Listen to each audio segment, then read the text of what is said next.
वहाँ पे एक पेशेंट आया था, वो दलित समाज से था। तो वहाँ पे एक दूसरी कास्ट का एक स्टाफ था, तो उसने पूछा आप कौन सी कास्ट से हो। तो मतलब हमारे समाज में अभी भी लोगों को पूछा जाता है कि हम कहाँ से आए हैं, कौन है ना। जैसे कि सुबह भी बताया गया था पहले सेशन में कि बाबा साहब सिर्फ दलितों के ही मसीहा नहीं थे, वो सबके मसीहा थे। पर वो लड़की इतनी भूल गई थी कि वो जो वहाँ पे खड़ी थी वो सिर्फ बाबा साहब की वजह से वहाँ पे थी, और फिर भी उसने ऐसे बोला। तो उस दिन मुझे वो बहुत बुरा लगा था, और इसीलिए मैं इस सभा से जुड़ना चाहती हूँ, जानना चाहती हूँ, लोगों को बताना चाहती हूँ कि बाबा साहब ने सिर्फ दलितों के लिए नहीं, सबके लिए सब कुछ किया।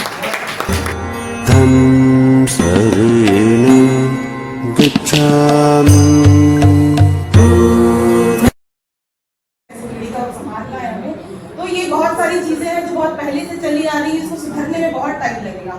और बूंद बूंद से सागर भरता है, हम उन्हीं बूंदों के लिए काम कर रहे हैं कि छोटी छोटी चीजों को हम किस तरह से बदल सकते हैं, वो हमें करना है। तो हम ये सब कैसे कर सकते हैं? हमें बस छोटा छोटा सा एक दृढ़ संकल्प लेना है कि हम अपने जीवन में और दूसरों के जीवन में किस तरह से बदलाव ला सकते हैं। तो बस यही दृढ़ संकल्प लेने के लिए हम यहाँ पर सब उपस्थित हुए। ये शिविर सिर्फ चिंतन करने के लिए नहीं है, ये एक अपने आप से वादा करके निकलने का है यहाँ से कि हम लोग बदलाव करेंगे। तो कैसे करेंगे? छोटे छोटे कदम आप साझा भी कर सकते हैं कि हम क्या कदम उठाने चाहिए। मुझे भी ये कमी महसूस हो रही है क्योंकि मैं अभी इतना ज्ञान मैं नहीं रखती हूँ अपने अंदर कि क्या मुझे कदम उठाने चाहिए कि हम अपने समाज को, क्योंकि जब हम आज तक टीवी में पिक्चरों में देखते हैं कि बहुत सारे लोग जो हमारे पूर्वज रहे हैं किस तरह की यातनाएं उन सबने झेली है, हम देखकर भी मतलब आंसू आ जाते हैं आंखों में कि क्या उनके साथ होता था, वही सब हमारे साथ होता तो हम क्या महसूस करते हैं उस चीज के लिए। तो ये चीज बदलने के लिए टाइम लगेगा, लोगों को जागने के लिए भी और जगाने के लिए भी। तो हम लोग कोशिश करेंगे कि वो सब लोग जाग जाएं जो यहाँ पर उपस्थित हैं। मेरे हिसाब से वो जाग चुके हैं, और आने वाले लोग जो यहाँ पर अगली सभा में भी आएंगे तो वो भी जाग करके आएंगे। से जो बहुत सारी बातें हो रही है, एक मृत्यु भोज पर भी बात हुई है, मैं उस पर अपने विचार रखना चाहती हूँ। विचार मेरे ये है कि जब कोई व्यक्ति इस दुनिया से जाता है तो हम लोग वहां पर जाते हैं तो हमें आमंत्रित भी किया जाता है कि 13वीं पर आप आइए, भोजन वहां पर होता है। हम सबको पता ही, बताने की जरूरत नहीं होती। 13वीं पर जाते हैं तो भोजन मिलता है वहां पर। वो व्यवस्था क्यों होती है? आज के टाइम में लोग क्योंकि दूर दूर शहरों में रहते हैं, बहुत दूर से आते हैं, भोजन की व्यवस्था नहीं होती है। अचानक से जब पता चलता है तो ऐसा भी होता है। तो जब भी कहीं जाए तो भोजन के लिए उनको मनाए कि भोजन की व्यवस्था ना करें। ये हमारा एक कदम हो सकता है मेरी तरफ से कि हम जब भी किसी का पता चलता है तो हम वहां पर उनको समझाएं कि भोजन की व्यवस्था ना करें। इकट्ठा होने का सिर्फ मकसद ये होता है जिसके घर से कोई व्यक्ति चला गया है उसको थोड़ा सा सहारा मिल जाए, बस और कुछ नहीं होता। हम सिर्फ वहां पर उनका साथ देने, उनको सहारा देने के लिए वहां पर पहुंच सकते हैं।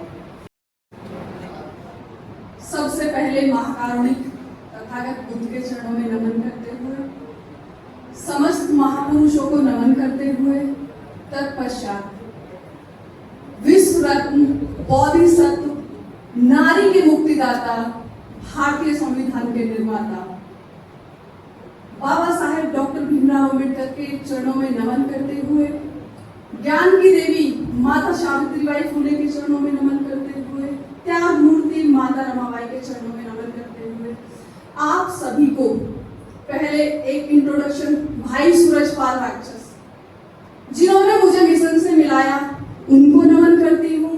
तत्पश्चात मेरे गुरु श्रद्धेय रमेश गौतम भाई सूरजपाल के थ्रू मुझे उनसे मिलाया गया, और उन्होंने तो आज तक मुझे बस खींचे जा रहे, तो मैं उनको भी कोटि कोटि नमन करती हूँ।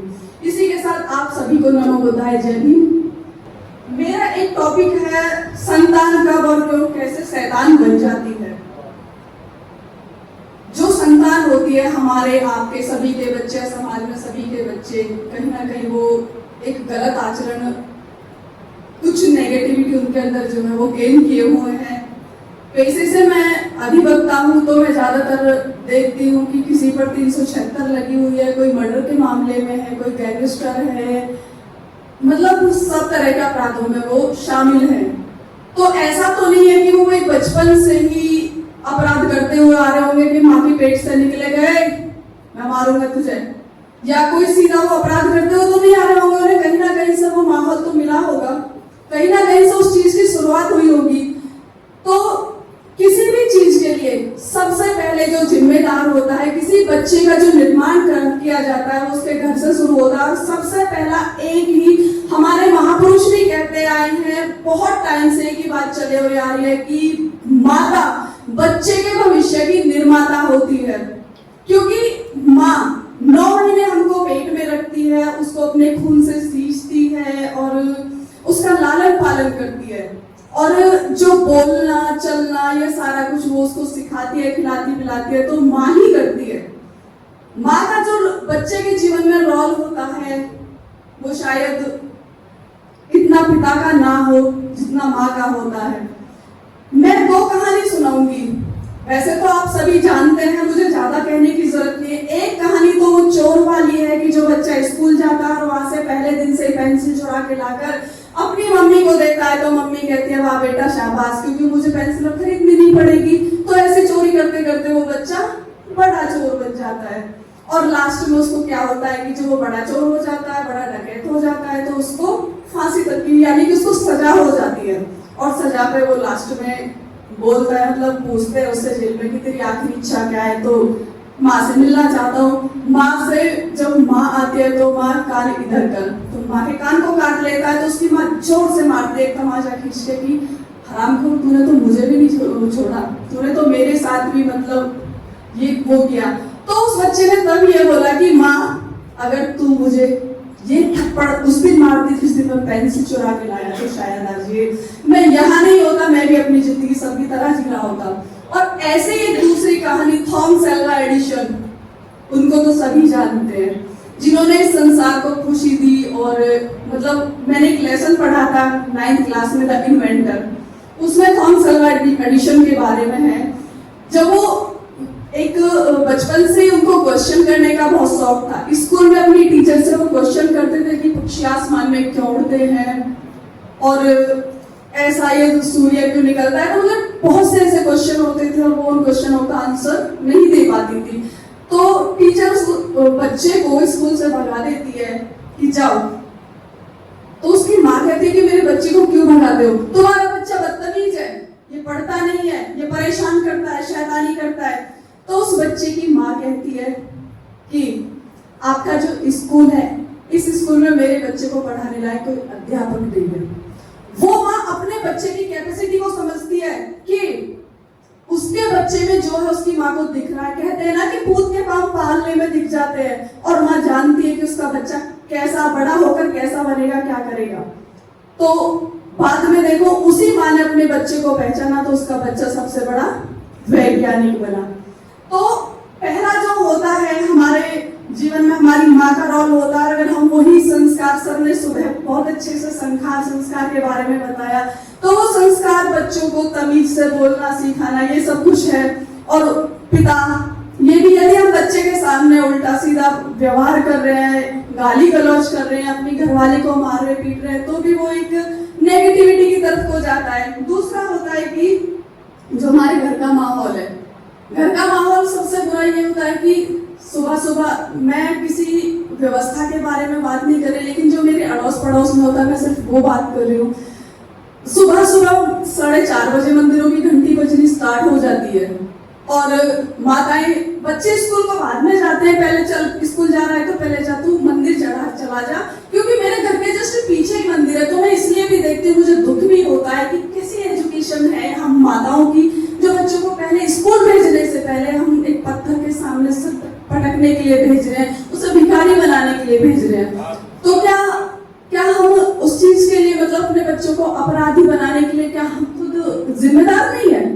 तो पहले बच्चा जाएगा, और उसके बाद कई बार ये भी देखा है कि 30 त्योहार आ गए, 30 त्योहार आने पर घर में मिष्ठान बन रहा है, पकवान बन रहा है, 10 बज रहे 11 बज रहे, पहले बच्चा भूखा रो रहा है, भूख से तड़प रहा है। उससे कह रहा है मम्मी मुझे खाने के लिए दो, अम्मा जी मुझे खाने के लिए दो। तुझे पहले खाने को क्यों दे देगा भाई, पहले तो भगवान जी को भूख लगेगा है। तो वो धीरे धीरे ऐसे ही वो फिर रूटीन में आ जाता है, तो देखता चल रहा है। और जब बच्चा देख रहा है तो वो बड़ा भी तो होगा, वो चीज फिर वो कल को तुम्हारे साथ भी तो लाइक करेगा कि तुम बूढ़े हो गए, तुमको रिक्वायरमेंट होगी उस चीज की, और जो रिक्वायरमेंट होगी, भूख लगेगी, तो भाई हमें खाने को दे। तब आप लोग कहोगे पहले देख ले कैसा वो कर रहा है कि पत्थर को चढ़ा रहा है, भाई उसमें गलती मेरी नहीं है, गलती आपकी, क्योंकि स्टार्टिंग से आप वो सब कुछ करते आ रहे हो। तो कहीं ना कहीं एक बच्चा वो जाने अनजाने में ही हमने उसको वो सब चीजें सिखाई। और इसके बाद जो है महापुरुषों की शिक्षा, हमने अपने बच्चों को महापुरुषों की शिक्षा से तो नवाजा ही नहीं, उन्हें वो चीजें तो हमने सिखाई नहीं, तो हम कैसे उम्मीद कर सकते हैं। अब आज एक और फेस्टिवल है, आज एक फेस्टिवल है क्या, जन्माष्टमी। आज जन्माष्टमी है, तो कल मैं मेरे बच्चों के स्कूल का वो जो मैं देख रही वीडियोस में, लड़के छोटी छोटी बच्चों को राधा बनाया जा रहा है, कृष्णा बनाया जा रहा है। कृष्ण की तो पत्नी इस दुनिया में गायब हुई है, शादी कोई भी होगी तो पहले ही मर गई होगी, जानते तो राधा कृष्ण के नाम से ही है। अब तुम्हारे मतलब समाज में कोई लड़की लड़का ने भागकर प्रेम विवाह कर लिया तो उस लड़के का मर्डर भी हो जाता है, लड़की को भी मार दिया जाता है, ऐसा होता है। लेकिन सिखाया तो हम ही तो सिखा रहे हो ना कि राधा कृष्ण की जोड़ी, फिर घर में काहे को अप्लाई नहीं कर रहे हो? बच्चे ने अगर शादी कर ली है तो उसको एक्सेप्ट क्यों नहीं कर रहे हो? कहीं ना कहीं हमने उनको इस चीज के लिए स्टार्टिंग से संस्कार दिया ना। अगर हम कहते कि राधा कृष्ण ना बन के आप डॉक्टर अम्बेडकर बनो, है आप भगत सिंह बनो, मतलब कोई भी उठा लीजिए, इवन महापुरुष ये जैसे आजादी के लिए लड़ने वाले हैं, आप उन्हीं को उठा लीजिए, आप वही बना दीजिए, मत बनाइए आप बहुजनों के जो महापुरुष है उनको भी मत बनाइए, आप वैसे ही महापुरुष बना दीजिए जो और लोगों के जिन्होंने देश की आजादी में योगदान दिया, उनकी ड्रेस, उनको वही वेशभूषा पहनाना स्टार्ट कर दीजिए। तो कहीं ना कहीं उनकी जो मानसिकता है वो आगे बढ़ेगी, वो गेन करेगी, वो सीखने की तरफ, मतलब समाज को एक अच्छे ढंग की तरफ लेके जाएगी ना। लेकिन नहीं, और कृष्ण के और भी बहुत सारे रोल है। एक दिन मैं उसमें जा रही थी, क्योंकि सर मैं ज्यादा नॉलेज मुझे नहीं है, सिर्फ मैं प्रैक्टिकली देखती हूँ और वही मैं बताने की कोशिश करती हूँ। तो मेरे सामने की लेडी बैठी थी और वो ऐसे कह रही, पता है मैं वृंदावन गई थी और मुझे बड़ी खुशी हुई, इतना अच्छा माहौल था उसमें, राधा कृष्ण उतर रहे थे तालाब में, वो जल क्रीड़ा कर रहे थे, मतलब वो स्टाइल से बता रही थी जैसे मैं बता रही हूँ, वो उसी तरह से वो ऐसे जल क्रीड़ा कर रहे थे, आहा बड़ा आनंद आ रहा था। एक बार बच्चों के सामने मम्मी पापा जल क्रीड़ा करेंगे नहीं, लेकिन हो रहा है तो कौन बना रहा है अपराधी? हम ही तो उस चीज के लिए जिम्मेदार है, क्योंकि हमने संस्कारों के थ्रू, संस्कृति के थ्रू ये सब चीज हम उनको दे रहे हैं। जितने भी हैं वो मर्डरर है, लेकिन महापुरुष कोई मर्डरर नहीं है, सभी ने शांति से, अहिंसा से, बाबा साहेब ने क्रांति की तो शांति से। अभी भाई ने बताया तथागत बुद्ध बने, क्रांति उन्होंने इस दुनिया में सबसे बड़ी क्रांति की, लेकिन बने तो किस चीज से? शांति से। बाबा साहेब ने क्रांति की तो शांति से। जितनी भी क्रांतियां हुई हैं कहीं ना कहीं उनके पहले, सबसे पहले सोचा गया कदम होगा वो माइंड में लाई, क्योंकि जिंदगी 1 मिनट में नहीं बदलती, 1 मिनट में लिया गया फैसला जिंदगी को बदल देता है। तो और अभी मैं एक चीज और, मेरी बात के लिए शायद आपको बुरा लगे और उसके लिए मैं पहले ही हाथ जोड़ लेती हूँ, माफी मांग लेती हूँ। यहाँ सभी बैठे हैं, एक्सपीरियंस होल्डर पर्सन बैठे हैं सभी के सभी, शायद मेरी एज के, भाई संदीप की एज के कुछ ही लोग हैं, एक तो 2-3 एक लड़कियां हैं, भाई शक्तिप है और उधर से भाई किशन और ये, तो ज्यादा नहीं है, कितने हैं, बाकी तो सब एक्सपीरियंस होल्डर और रिटायर्ड पर्सन ही है सभी के सभी। Where is your child? आपके बच्चे कहाँ हैं? क्या इस चीज की जिम्मेदारी सिर्फ रमेश गौतम को ही है, या सूरजपाल को ही है, या संदीप को ही है, या बहन रोमा रावण को ही है, या और ये है, इन्हीं लोगों को जिम्मेदारी है? क्या इन्हीं का मिशन है? मैं बात कड़वी जरूर है, लगेगी भी पूरी, और कड़वी बात दवाई जो होती है फायदा ज्यादा करती है। अरे अपने बच्चों को लाओ, आप घर आराम करो ना, आपने तो जीवन भर कमा लिया है, उन्हें करने दो ना भाई। उस दिन मतलब कोर्ट की बात बताती हूँ, एक ऐसे थे जैसे हमारे जयसिंह बाबूजी बैठे हुए हैं, इनकी एज के एक पेशकार साहब कोर्ट में बोल रहे थे, फाइल पेश कर रहे, वो अटक के बोल रहे, तो एक वकील साहब ने कह रहे आप बड़े हो गए हो, घर बैठो, उसे दो ना तू यूथ को, तो लड़के, फिर वो लड़का बोलने लगा, ये हुई ना बात। मैं आपको कमेंट नहीं कर रही, पर कहीं ना कहीं अपने बच्चों को भी तो लाओ, है? आप किसी का कोई बच्चा नहीं है, अकेले भाग गया तो क्या आपको मिशन की पड़ी है? क्या आने वाली पीढ़ी को मिशन नहीं दोगे? क्या आने वाले पीढ़ी को जो है ये जो हमारी संस्कृति है उसको नहीं दोगे? चाहे सिर्फ उन्हें इंजीनियर, डॉक्टर, एमबीबीएस, वकील कुछ भी बना के ऐसे छोड़ते चले जाओगे? तो हमने अपने बच्चों को शैतान बनाने का खुद ही बीड़ा उठाया, बस नाम के लिए मिशन चिल्ला रहे हैं। मैं ज्यादा नहीं, मैं एक अपने लाइफ की छोटी सी स्टोरी बताती हूँ कि मेरे जो पापा हैं, मैंने अपने घर में देखी थी, एक तस्वीर ला के रखी थी, मैं लगभग ऐसी होंगी 8-9 साल की। तो बाबा साहब और माता रमाबाई उसमें बैठे हुए दोनों, मैं उसी को देखती थी। लेकिन मैं कभी पापा से पूछा, पापा जी ये कौन है? बेटा ये हमारे अपने हैं, हमारे अपने। तो मैं सोचती थी कि वो चमार हैं। मैं यही सोचती थी कि जब हमारे अपने हैं तो रिश्तेदार तो नहीं है, क्योंकि हमारे रिश्तेदारी में तो ऐसा कोई आदमी मैंने देखा नहीं, ना ही ऐसी कोई खूबसूरत वेशभूषा में, और हम लोग तो ऐसे ही है, मतलब जो फोटो देखा मैंने। लेकिन पापा कहते थे कि ये हमारे अपने हैं, अपने है तो चमार है, यानी कि वो हमारे में यही सुनते सुनते बड़ी हुई। लेकिन 2015 में जब सर के थ्रू में भाई सूरजपाल राक्षस से मिली, और उसके बाद फिर मैं सर से मिलती रही, और सर के पास फिर मैं कंटिन्यू सर एक ऐसे भी जिसके पीछे पड़ जाते हैं ना, फिर उन्हें छोड़ते नहीं है धीरे जल्दी से, आओ। हम कॉल नहीं करते उनके पास, वो हमको कॉल कर करके परेशान कर देते हैं, और इतना परेशान हो जाते हैं कि फिर हमको जाना पड़ता है। तो फिर उन्होंने धीरे धीरे हमको बताना शुरू किया ऐसे ऐसे, और उन्होंने मुझे बहुत सारी किताबें दी जिनको मैंने पढ़ा भी, और पढ़कर मैंने अपने परिवार को भी दिया। हालांकि सिर्फ मेरे पूरे परिवार में सिर्फ 2 ही लोगों पर इस बात का असर है, मेरे ससुर जी पर और मेरे हस्बैंड पर, और किसी पर असर नहीं है। लेकिन कम से कम वो 2 लोग हैं। और अभी मेरा एक छोटा बच्चा बैठा है, अभी रक्षाबंधन आया था तो उसकी पूनम को राखी बांधी, क्योंकि मैं किसी को रोकती नहीं हूँ। ये हो जाता है कि अपने मन की चलाती है, हमारी तो सुनती नहीं है, हमारी बेटी की इज्जत नहीं करती है, इसलिए चलो आप बांध दो। मेरे बेटे ने क्या काम करा, मम्मी मुझे चुभ रहा है, ये बुआ ने क्या करके इसको काट दो, उसने वो कटवा दिया। और फिर उसकी बड़ी ताई जी ने उसको तिलक लगा दिया, तो वो तिलक भी उसने कितना गंदा कर देती है मम्मी माथे को, पता नहीं क्या क्या करती रहती है। तो वो मेरा 6 साल का बेटा है। मैं ज्यादा बड़ी बात नहीं करी कि अब मेरे जेठ सुधरेंगे, ननद सुधरेगी, कोई सुधरो ना, मेरे बच्चे सुधर रहे हैं, मेरे बच्चे सुधर रहे हैं। मेरा जो मैं मायके से आई हूँ, मैंने अपने परिवार को सुधारा, और वहां रहकर भी मैंने जो अड़ोसी पड़ोसी गांव है, मैंने उन लोगों को सुधारा।